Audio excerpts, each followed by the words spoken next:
Venom Let There Be Carnage is a sequel to 2018's Venom, which is a very mediocre and very average film that had a few fun moments, but overall it isn't a very good film. But I was kind of looking forward to this one because of the inclusion of Carnage. But does it deliver on the promise? Let's find out.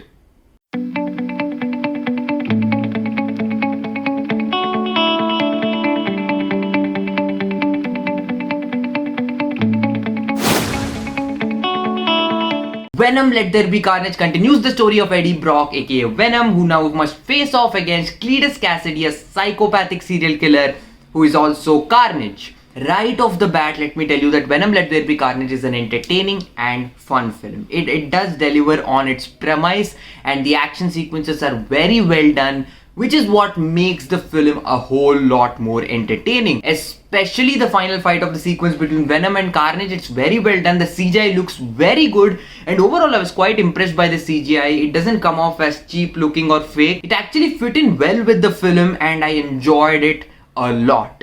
I also really love the banter between Venom and Eddie Brock, the back and forth between them. It's really funny, though not all of the jokes land, but just in general, the way it was written, it does add a lot of humor into the story and does elevate a few scenes, if you would ask me, and the banter really stands out here. I really enjoyed it. Also, the relationship between Eddie Brock and Venom sometimes comes off as a love story. Yeah, I'm not kidding. It's weird, but it kind of works in the film's favor. It adds to the fun of the film. There are even a few moments between them that feel like they have been lifted off from a romantic comedy. It's funny, but it did work in the film for me. So yeah, the dynamic is definitely one of the best parts of the film. Also, the acting is quite good. Tom Hardy is excellent as Venom. It was almost like the character was written for him, especially in the sequences where Venom is talking into his head. He gives a great performance. Woody Harrelson does the best he can with the character of Cletus Cassidy. The character is not at all that well written. I mean, he was fine, he was okay, but there was nothing too intimidating or there wasn't this aura of danger around him that would have improved the film if it was present. But in general, Woody Harrelson does give a good performance, and he is what makes the villain at least watchable. And the acting from Michelle Williams and everyone else in the film is fine. It's good enough. But the characters themselves were not well written, so I can't particularly say the acting was amazing because the characters just very hollow, especially the character of Cletus Cassidy's girlfriend.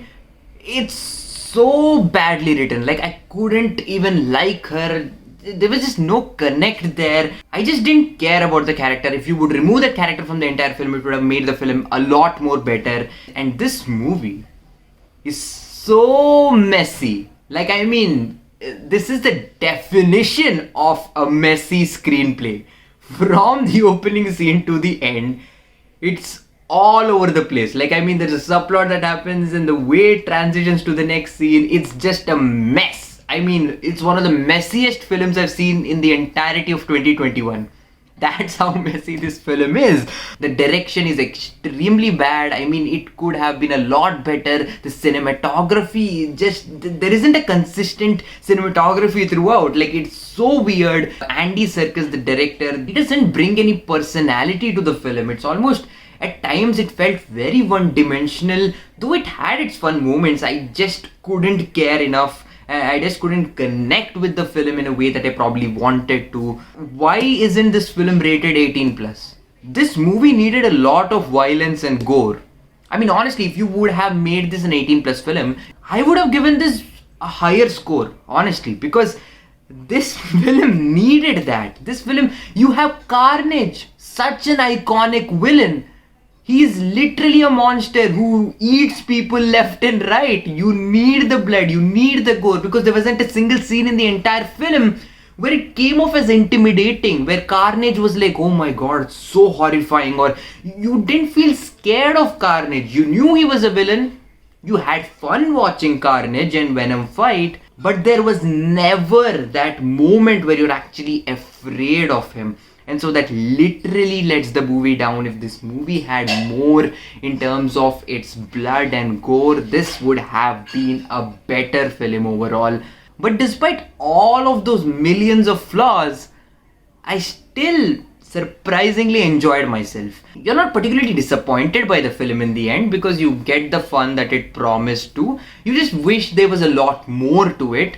It's a very forgettable film, but it does have its charm despite all of those flaws. And I can't particularly say the movie is bad because I did have a good time watching it.